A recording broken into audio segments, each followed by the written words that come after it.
Hey everyone, how's it going? It's Russell here, and it seems that the CRA is back to sending out letters to thousands of Canadians, and it's all about the Canada Emergency Response Benefit, the first ever pandemic benefit put out by the Canadian government at the beginning of the pandemic. Now, if you followed the channel for a while, back in 2020, the CRA sent out 400,000 letters to Canadians saying, hey, we're not so sure that you were actually eligible for this financial aid program. And now, well, it seems that another round of these letters has gone out to thousands of Canadians. So in today's video, we're going to go over exactly what is in this letter, who may have received it, and the article that explains all of this, along with things that you may want to do if this is something that you're currently dealing with. Let's dive right into it. This is the article from City News that has confirmed that these letters have gone out, and there's been another round of this hitting the mailboxes of Canadians. They say that the CRA has sent out notices asking some who received CERB to verify their eligibility, and they talk about here the 400,000 letters that went out back in 2020. So we're going to go over some highlights from this article to bring everything out of it that you need to know about.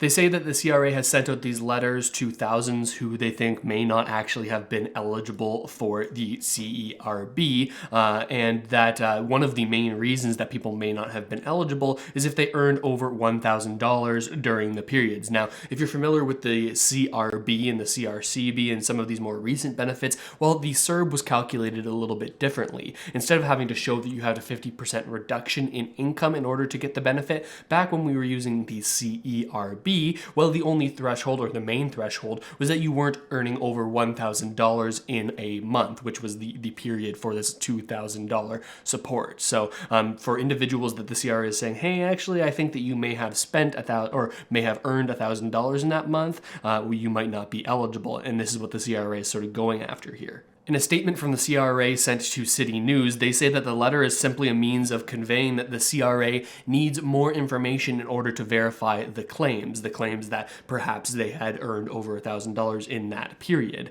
But important to note here is that the people receiving the letters haven't been 100% deemed ineligible, so you may get this letter even if you were eligible, but it may be a little bit of a hassle proving that you actually truly were eligible 2 years ago. And we have some statements here from a CIBC employee, Jamie Gollenbeck, that sort of tries to explain this situation, saying that the government always said that they would pay out the money now to in desperation when people really need the money. It was an emergency benefit right back in March of 2020. And so this was the case, right? The mindset that the government was in was, hey, we're going to send out this money and we're going to ask questions later because we need to optimize for the speed of this money reaching people back in those very uncertain times at the beginning of the pandemic. And he continues here saying, and therefore I think the CRA is now saying, look, if you innocently took the money, you can pay it back and we won't charge you. But that being said, this is an opportunity to try to get back because there is evidence that there are billions of dollars of a potential overpayment,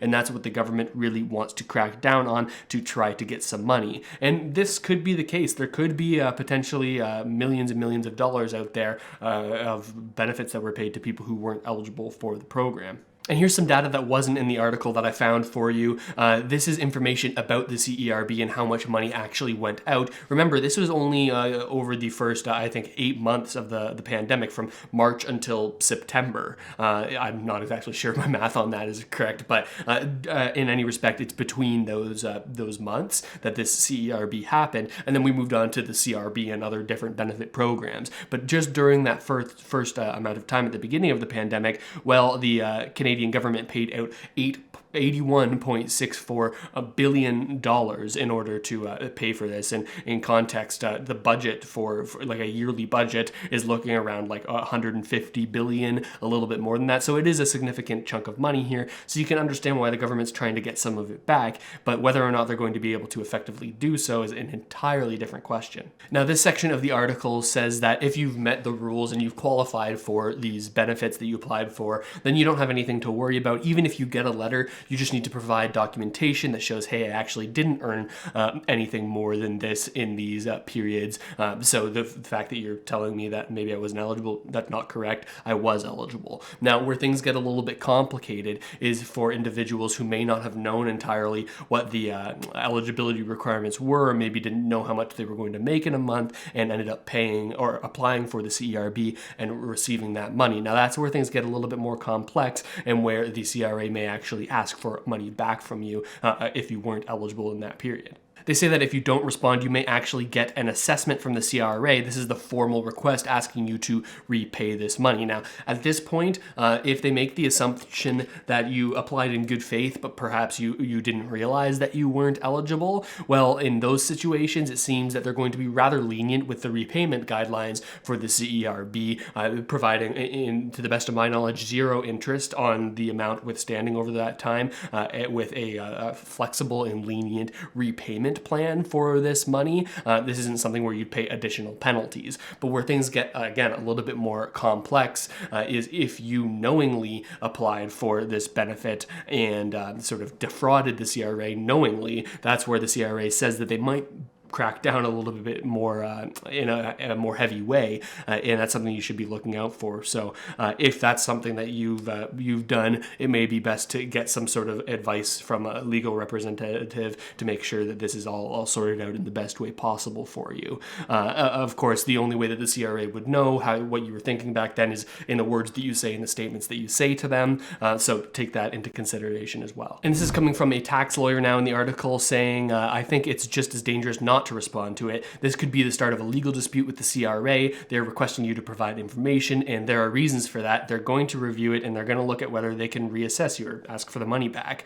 They say that the CRA does make a note of everything that you say in writing and everything that you say on the phone to them, and this tax lawyer says that he'd be concerned that they'll be using anything that you say to potentially levy quite significant penalties against you if they decide that you knew you weren't eligible, but you took the money anyway. So people in those situations should be considering, like I said, seeking professional help and responding to these letters to make sure that they're providing the appropriate information, handling the situation in the best way possible. And he re-emphasizes here the CRA is not going to punish people who made an honest mistake. That being said, for people that did fool the system, that's where the CRA gets more suspicious and you may have a harder time. So that's a summary of this article, and it's interesting to see the CRA taking this path at this point. Back when Bill C-2 was being debated, the Finance Committee in the House of Commons actually did question representatives from the CRA about how come we don't have this information yet on how much has been overpaid, how much are you actually going to be able to get from these people. We also have heard from members of the NDP primarily